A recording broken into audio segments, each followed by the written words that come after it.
유튜브 친구들 모두 반가워요. 4월 7일 큐티를 시작하겠습니다. 오늘의 본문 말씀은 에스라서 6장 1절에서 5절까지의 말씀이고요. 큐티 제목은 도우시고 일하시는 하나님입니다. 본문 말씀을 살펴보기 전에 단어 몇 개만 볼게요. 서류, 글자로 써서 기록한 문서, 칙령, 왕이 내린 명령, 왕실, 왕의 집안, 충당, 부족한 것을 채워서 메움, 집기, 집 안이나 사무실에서 쓰는 기구입니다. 자, 그럼 우리 친구들 본문 말씀 같이 볼까요? 다리오 왕은 명령을 내려 바벨론의 문서 보관소에 보관된 서류를 조사했습니다. 그때 메대 지방의 앙메다 궁에서 두루마리 책이 나왔고 거기에 이렇게 기록되어 있었습니다. 고레스 왕 1년에 고레스 왕이 예루살렘의 하나님의 성전에 관해 칙령을 내렸습니다. 성전, 곧 희생제사와 번제를 드리는 곳을 재건하도록 하라. 그 기초를 노태에 높이 60규빗, 너비 60규빗으로 하고 큰 돌을 3층으로 올리고 그 위에 목재를 한 층 놓으라. 거기에 드는 비용은 왕실에서 충당할 것이다.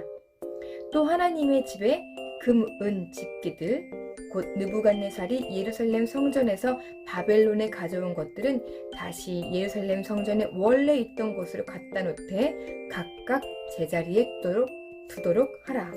아멘. 지난 월요일부터 수요일, 어제까지 큐티 내용을 잠시 살펴본다면 월요일엔 이스라엘 백성이 성전을 건축한다는 소식을 들은 대족자들이 자신들도 그 일을 돕겠다고 제안합니다. 그러자 이스라엘 지도자들은 우상을 섬긴 그들의 도움을 받지 않겠다고 거절하지요.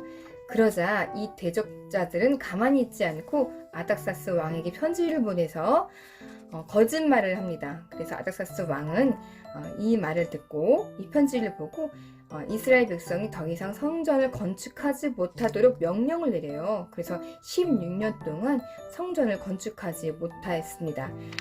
그 이후에 어제의 말씀 보니까 예언자 학개와 또 스가랴 이 두 사람이 하나님의 예언을 받아 이스라엘 백성들에게 멈췄던 성전 건축을 다시 하라고 얘기를 했습니다. 그래서 그들은 용기를 내어 다시 성전을 건축하지요. 그러자 대적자들이 다시 나타나서 너희들은 누구의 명령을 받아 이 일을 시작하는 것이냐고 묻습니다. 그리고 다리오 왕에게 편지를 보냈어요.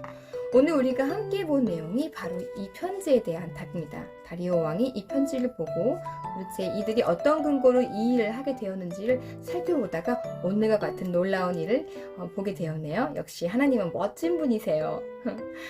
오늘의 말씀시 함께 살펴볼까요? 다리오 왕은 이스라엘 백성이 성전을 다시 짓기 시작했다는 소식을 듣고 고레스 왕의 명령이 적힌 문서를 찾아보라고 했어요. 그 문서에는 성전을 지으라는 명령과 필요한 돈을 왕실에서 내라는 명령이 적혀 있었습니다. 이 문서를 통해 이스라엘 백성은 성전 건축에 필요한 도움을 받을 수 있게 되었어요. 하나님은 성전을 다시 짓는 일을 이렇게 도우셨어요. 아멘. 오늘의 한 줄 요약은 하나님은 성전을 다시 짓는 일이 활발하게 진행되도록 도와주셨어요 입니다. 말씀 해석 볼게요. 고레스 왕이 내렸던 하나님의 성전에 관한 명령은 무엇인가요? 말씀에서 찾아 빈칸을 채워보세요 입니다. 3절과 4절 말씀을 잘 살펴보면 정답을 알 수 있어요. 시옷, 지읒, 곧 희생제사와 번제를 드리는 곳을 지읒, 기억하도록 하라. 거기에 드는 비읍, 이응은 이응, 시옷에서 충당할 것이다.